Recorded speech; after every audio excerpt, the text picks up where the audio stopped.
Yeah, we are going to talk about the men who made the first U.S. coins, and as Randy said, the mint's a factory. The mint in 1793 was a factory in the original sense, a manufactory, where things were made by hand. And we are going to talk about how these coins were in fact made by hand, and we're also going to identify the men who made them. And I'm not talking about David Rittenhouse, the director of the mint. He had nothing to do with making coins. We're going to actually talk about the men who made the coins, and for the most part they're people whose names you probably have never heard of. Most of them don't even appear in the Philadelphia City Directory of 1793. But let's talk about it. So we're going to talk about who made the coins. We're going to talk about when they were made, and we're going to talk about how they were made. So who, when, and how. The first question is, who made the dies? Who made the dies? A lot of people know things to be true that turn out not to be true. The official first chief engraver of the mint was Wright. He, however, as far as we know, did not actually engrave any coins, and we'll talk about that in a moment. This document you don't need to read. This is from a report to Congress in 1795 by Elias Boudinot, who became the second director of the mint, but at this time he was actually a congressman. And among a number of things, he was tasked with finding out what goes on at the mint, why is it so expensive, why are we spending all this money to make a tiny number of coins. And I just want to call your attention to the jobs of two people. The chief coiner, you might think the chief coiner's job is to strike the coins, right? Makes sense? It's not his job at all. His job was to prepare all the necessary machines belonging to the different branches of coining, the several metals directed by law. He received the ingots from the melter and refiner, worked them into strip, had them worked into strip, had the blanks punched out, and then oversaw the men who actually struck the coins. So his job was not to strike coins, but was actually the manager in charge of seeing that coins were struck. The second position here, below that, is the engraver, whose actual duties are raising and furnishing all the punches that they use to put the letters and numbers and chain links and leaves and stuff into the die, engraving and sinking the original dies and hubs and so on. He has an assistant occasionally as the business is urgent. I love that line because there are so many times that you read in books about the engraver and his staff were busy cranking out all of these dies over a period of time. He occasionally had an assistant, otherwise he did it himself. But in 1793, there was no engraver. The mint did not have an engraver. It was a considerable time before an engraver could be engaged, during which the chief coiner was obliged to make the dies himself. So the chief coiner is the guy who made the dies, Henry Voigt. Henry Voigt, you'd think, well, he's the chief coiner, he's a workman of some kind, he works in the coining department. Actually, Henry Voigt was kind of a polymath. He was a designer of watches and clocks. He built surveying instruments. He was a friend of David Rittenhouse, the director of the mint. Actually, he was a business associate of Rittenhouse. He was a friend of Thomas Jefferson's. He built a surveying instrument that was used on the Lewis and Clark expedition, and he even founded a new religion. This guy was an amazing, amazing individual. He was probably the smartest person in Philadelphia that you've never heard of, okay? And amazingly, no portraits are known to exist of this man. I would love to show you a picture of what he looked like, but no one has ever identified a portrait of him. Who made the punches? Well, Voight didn't make the punches. A guy named Jacob Bay made the punches. Well, how do we know that? Because Voight kept a book that said what the men in his shop did, and he wrote in this every day, And here it says Bay cutting punches, and you'll hear a little bit more about Jacob Bay in a few minutes. This is how we know who made the coins, by the way, is from looking at this daybook that Henry Voigt kept. And it tells you who coined, who did what when, and we'll talk about that. Joseph Wright was the first engraver of the mint. We only know this because there's a November 23rd letter from Jefferson to Robert Scott, who was the second engraver, that refers to Scott as Wright's replacement. Okay? There are no records that show when or if he was hired. There are no records that show when or if he started working. There are no records that show that he was paid for anything that he did at the mint, other than for cutting a medal and for 2 essays of $0.25 in 1792. And they didn't get around to paying him for that until after he was dead. He died in late 1793 of yellow fever. No records show what, if anything, he designed in 1793, but he's given credit for the large cent head of 1793. There's stylistic reasons for that, but there's no proof. There's no evidence that he engraved any dies. So let's not talk about the engraving that Joseph Wright did. Who did the rest of the work? This is the important stuff, and I do want you to think about this. All the tools necessary to make the machines were first to be made themselves. Not only did they start making coins, but they first had to make all of the machines that were necessary to make the coins, and they had to make the tools that they used to make the machines.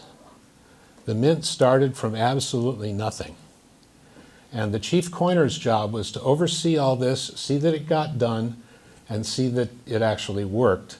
And it's amazing that it did. And even down here it says, the mere theoretic knowledge has produced greater complexity in the system and, of course, greater delay than full practical knowledge would have made necessary. Yeah? Was that also in the 95 report? This is also from the 95 Boudinot report. This is available courtesy of your government online for free. Okay? So here's a page from April 4th, I think, from Voight's daybook, and I'm going to talk about these men. First man at the top is Thomas Warwick. He was the foreman of the mint. His job was to be the guy under Voight who oversaw the rest of these guys on this list. John Schreiner, Louis Lemange, Nicholas Cinderling, John Ward. John Ward, by the way, does appear in the city directory of 1793 as a laborer. Thomas Flood, Patrick Ryan, William Ward, Jacob Bay, who we already mentioned. He worked only to August 13th, and we'll explain why, only till August 13th. John York, who worked only till April 13th. Daniel Gerard, who is not on this list because he wasn't there on April 4th. He happened to not be there that day. Frederick Geyer, who was also not on this list because he wasn't hired until August 13th. Matthias Summers and Jonathan Zollinger. Now notice over here, Summers and Zollinger are laborers. They're listed as laborers. Warwick down through Ryan are just listed as in the shop. It doesn't say what they're doing. William Ward is milling cents. We'll talk about what that means in a second. Bay and York are coining, and that is the day that they coined the first Wreath Cents, April 4th, 1793. And we'll talk about how we know that as well. This is what a milling machine looked like, commonly called and erroneously called a castang press. It has two dies, one here and one here, each of which has half of the edge design. In this case, it looks like it's going to provide a reeded edge, but for the half cents and large cents, it was a lettered edge. just crank the coin through it. It does two things, or three things really. It puts the edge lettering on, or the reading. It upsets the rim to make it strike better and stack better. And it also makes the coin round, because the blanks, when they're punched out, are generally not round. So very important step early on. This is operation of a screw press. This is from a particular treatise. There are many of these treatises. There's not a picture of the U.S. Mint's screw press. There is a press out there that claims to be the U.S. Mint screw press. It is not. It is probably a press they used for blanking, for cutting out planchets, but it isn't big enough to have struck coins. So what you see here is the guy coining here. He's feeding blanks into it. Got a very, very fast screw. A quarter turn of the press strikes the coin, just a quarter turn, and then it goes back by spring. And you see two guys here and two guys here, and they're pulling on big ropes or big leather thongs to move these very, very heavy counterweights. And it's the force of the press that strikes the coin. That's not exactly how it worked at the U.S. Mint. We know from Mint records that there were two pressmen and one coiner, because Mint records say that in 1794 and 1799. And furthermore, in 1836, when they got rid of the screw press, they said that it required 3 men to work it. So if we go back, let's go back. Excuse me, instead of 5 men to work it, the U.S. Mint's press only used 3.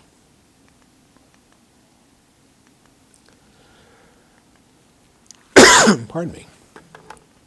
You answered my question. What did they get paid? Yeah, you're going to find out. Yes. You've heard the expression, another day, another dollar, right? Well, Thomas Warwick was paid 150 cents a day. They reckoned it in cents rather than in dollars, although they were paid in dollars. They worked a 6-day week, 11 hours a day. They had 2 hours off during that, an hour for breakfast and an hour for what they called dinner, but what we would call lunch. So Warwick was paid $6 a week, or $9 a week rather, $9 a week. York also paid 150 cents a day. John Ward, 111 cents. Schreiner, Cinderling, Flood, Ryan, Bay, and Geyer, each 100 cents a day, or $1 a day, another day, another dollar. Daniel Gerard was paid 90 cents, a little less. Lemange, 83. William Ward, the guy that did the milling of the edges, was paid only 80 cents, so that was considered a low-end job at the Mint. Summers and Zollinger, 67 cents each. Those are the laborers? Those were the laborers, right. Are those typical wages for a tradesman of the day? Mm-hmm. Yeah, whoops, let me go back. Oops. Warwick was the foreman, so he was the highest paid guy. York was apparently kind of a ringer who was brought in and knew how to coin, because as you'll see, he was primarily involved in the early coining, and then once the rest of the Mint personnel figured it out, he left. He wasn't there very long, and so on. Now keep in mind that the jobs that these guys were doing were not just to make money. They were actually building the Mint. They were building cabinets, they were doing masonry, they were installing and repairing furnaces, they were casting copper, they were making steel, they were making dyes. That's why there's a dozen guys working at the Mint when it seems like nobody's making any coins. All right, March 1793. Chain cents struck, possibly a little bit earlier than February 27th, but the first were delivered on March 1. The first coins that the U.S. Mint produced for circulation were delivered to the treasurer on March 1, and we'll show you proof of that in a moment. More were delivered on March 2, and these other days as well. Look at March 4th. What else happened that day? March 4th, 1793. You're good.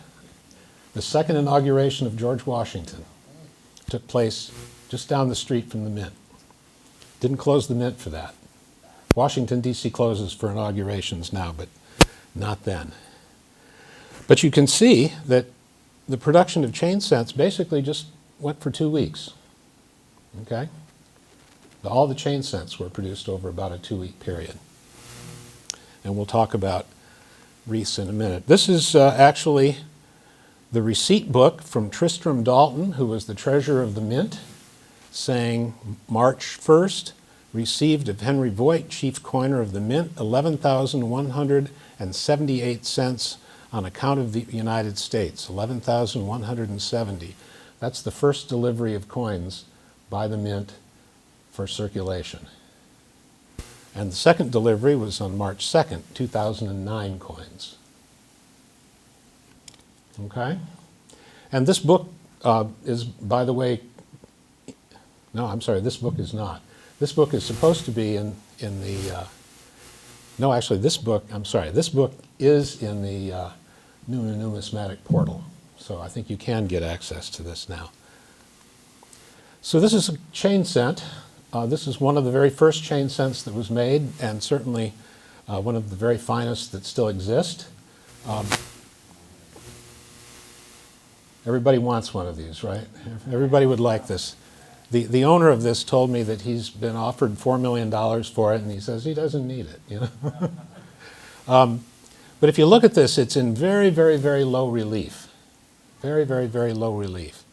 And they were made that way, presumably because Voight was not experienced at engraving. He had never engraved anything before this, as far as we know.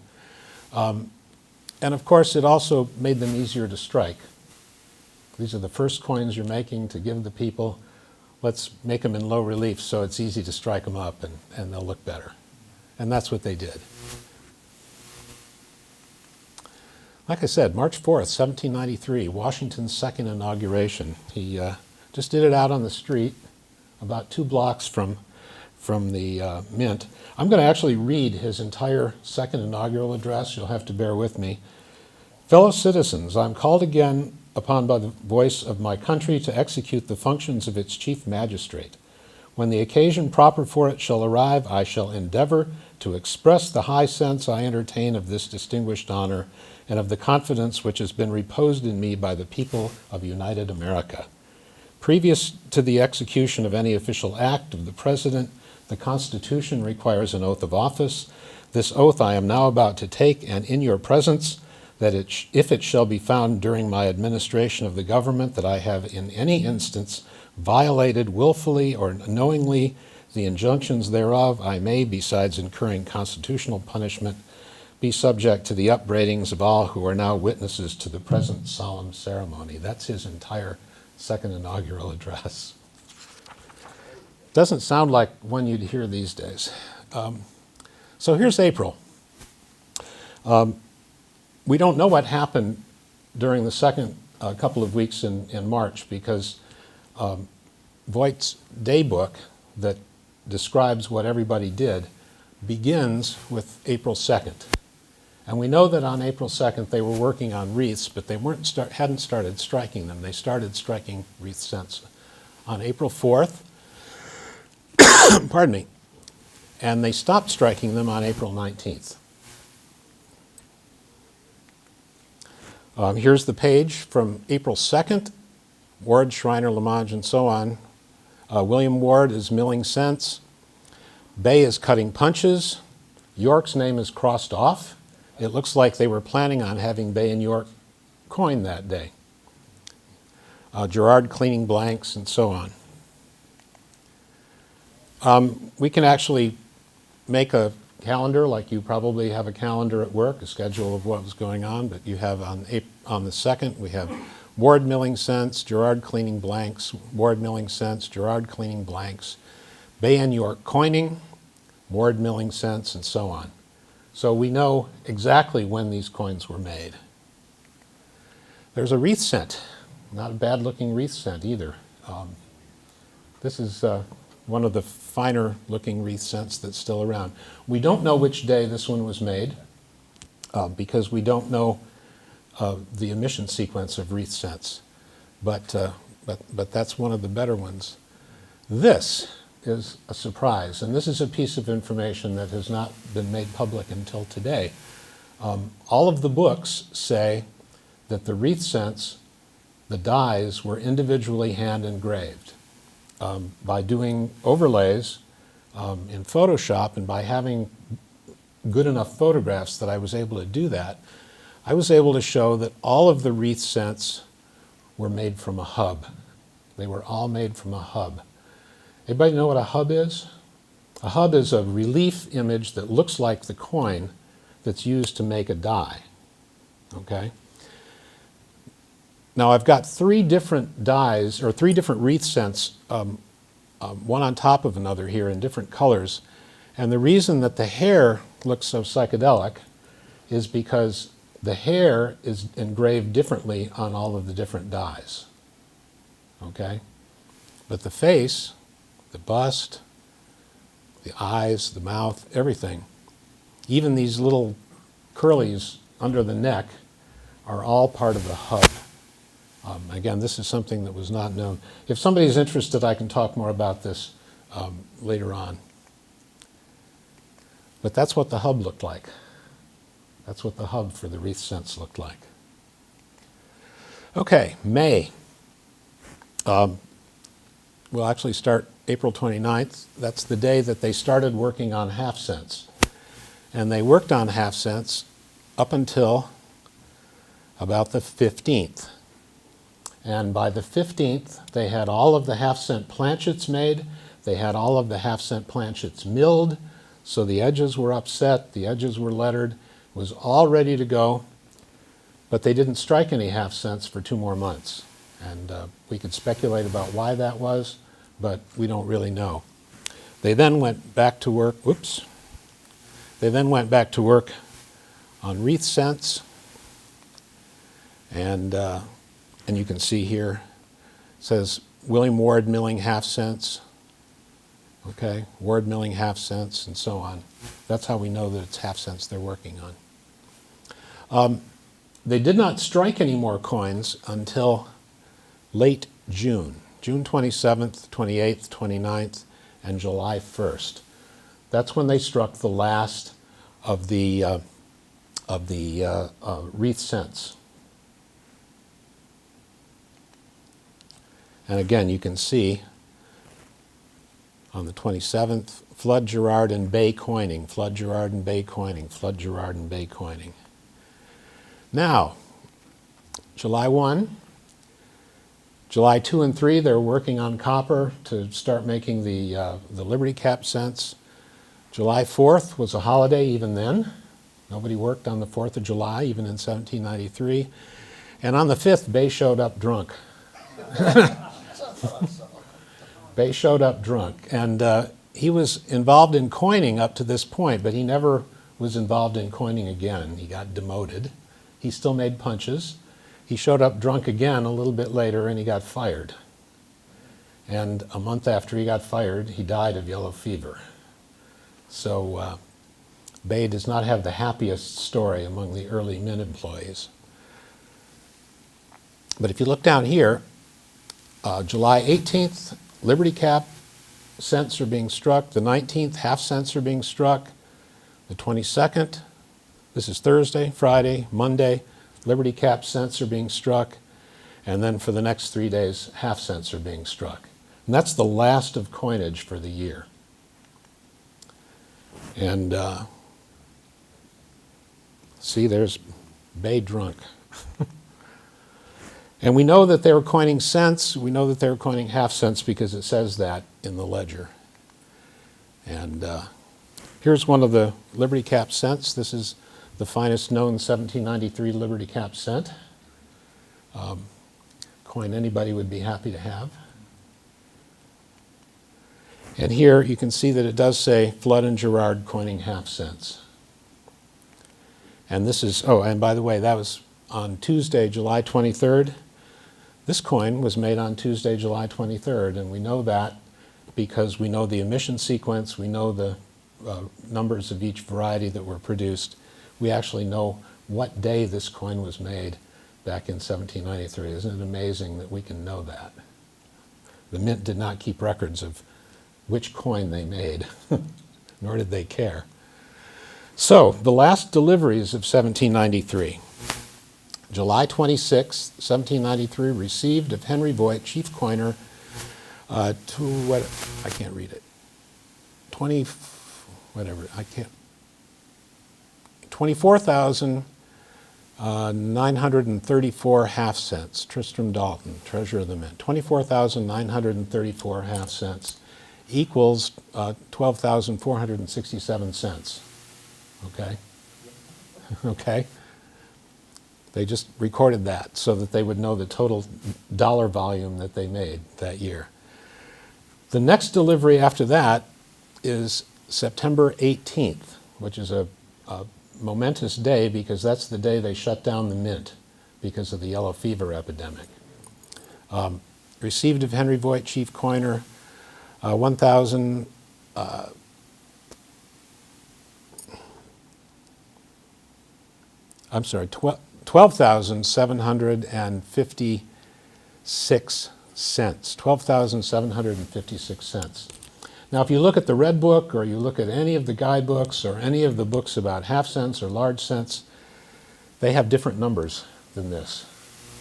And the reason is that somebody at the mint mistranscribed this information in 1795.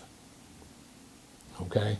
So all of the books that list the mintages of 1793 half cents and Liberty Cap cents are wrong. Okay?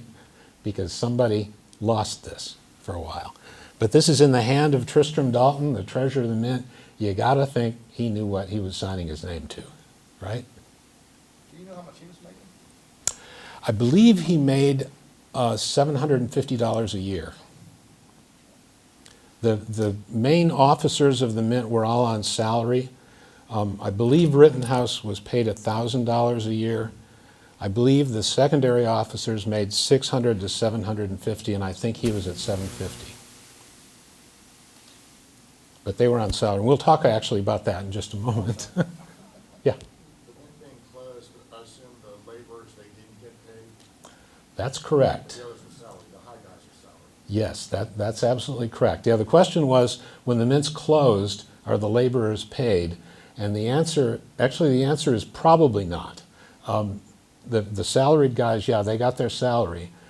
But we know that in another year, 1799, they had a yellow fever epidemic. And they told the hourly workmen at the mint that if they would sign a paper promising that they would return when the mint reopened, they would pay them half wages during the time the mint was closed. There's no record that they did that in 1793, but I can't guarantee that they didn't, because Rittenhouse did have a slush fund. Okay. That's a pretty good deal back then, because, I mean, Yeah. people in coal mine didn't get that. No, but these are really good questions. Yeah, go ahead. With these deliveries, do you know what the average daily production was? Yeah, it varied. This is 1793. This is the first year they made any Right. coins at all, so they weren't really very good at it yet. Right.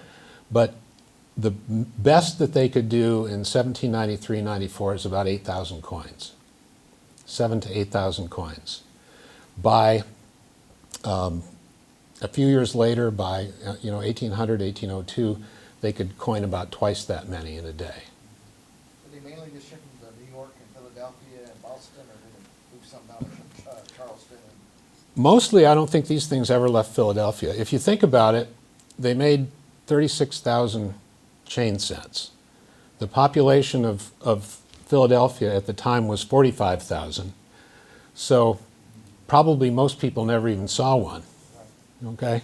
These circulated alongside of a lot of foreign coins, a lot of counterfeits, and since this came up, you've all probably read about the newspaper reports saying how awful these new cents looked and what a shame it was that they made them. This report was mostly criticizing Alexander Hamilton, who had nothing to do with the mint. The mint was under the State Department, which was Thomas Jefferson. So Alexander the coppersmith has nothing to do with it. And this report actually appeared after they had already started making the dies for the Wreath Cents. So public opinion did not tell the mint to stop making chain cents and go on to Wreath Cents. This is, again, one of these things that we all know that's just absolutely not true. Yeah, go ahead. I think you said this just to be sure, but at the mint, they would like melt the ingots, Mhm. they roll off the metal, they Mhm. cut the planches, Mhm. and then coin all at the mint. Mm-hmm. Like, more like it is now. Well, actually, they buy the planchets now. Yeah. But yes, no, absolutely. They did everything there. They melted down sheet copper from old roofs, nails from old buildings, kettles, whatever they could get. And in fact, we'll talk about that in a moment. So we know when the 1793s were made. Just to summarize, the chains were made over about 10 to 12 days in February and March. Wreaths over 12 days in April and 4 more in late June and early July. Liberty cap cents were struck only on 2 days, a Thursday and the next Monday. And the half cents over 4 days, Friday to the next Wednesday, or the next Thursday, ending July 25th. Keep July 25th in mind. We know who coined most of these things because the records are there. We don't have a daybook from Voight for the time the chains were made that used to exist, but it's disappeared. But based on who coined the first wreaths, we can bet that York and Bay were probably the guys who coined the chains. Again, all the books say Jacob Bay, all he did was cut punches. Jacob Bay was one of the main guys coining the first coins. York, Bay, Flood, and Gerard coined the wreaths. Flood and Gerard coined the Liberty caps and the half cents. So the question is, why did they stop coining? They stopped coining in late July in the summer. Why did they stop coining? Everybody tell me. They stopped coining because of yellow fever, right? Right? Wrong. Did they stop coining because of yellow fever? No, they didn't. First of all, nobody knew that there was yellow fever in town when the mint stopped coining. The ship carrying the first victims did not arrive until July 24th, the day before they made the last coins. Nobody died until August 7th. And the mint staff was at full strength until early September.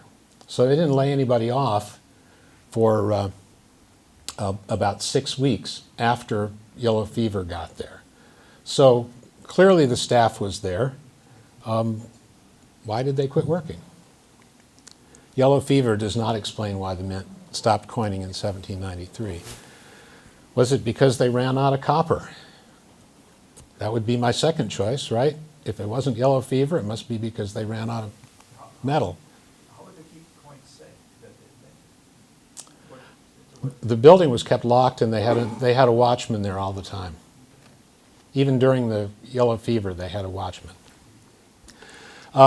We know that from domestic sources alone, they purchased 27,160.5 pounds of copper. We know that they also purchased copper from Europe. This was enough, just what they bought domestically, enough to coin 913,000, almost 914,000 cents.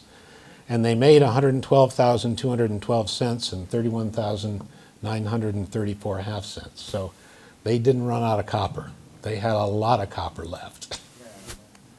Lack of copper does not explain why the mint stopped coining in 1793. So why? We don't know. We don't know the answer. I wish we did. But I think it's probably because the Liberty Cap cent dies were extremely unsuccessful. They failed very, very quickly.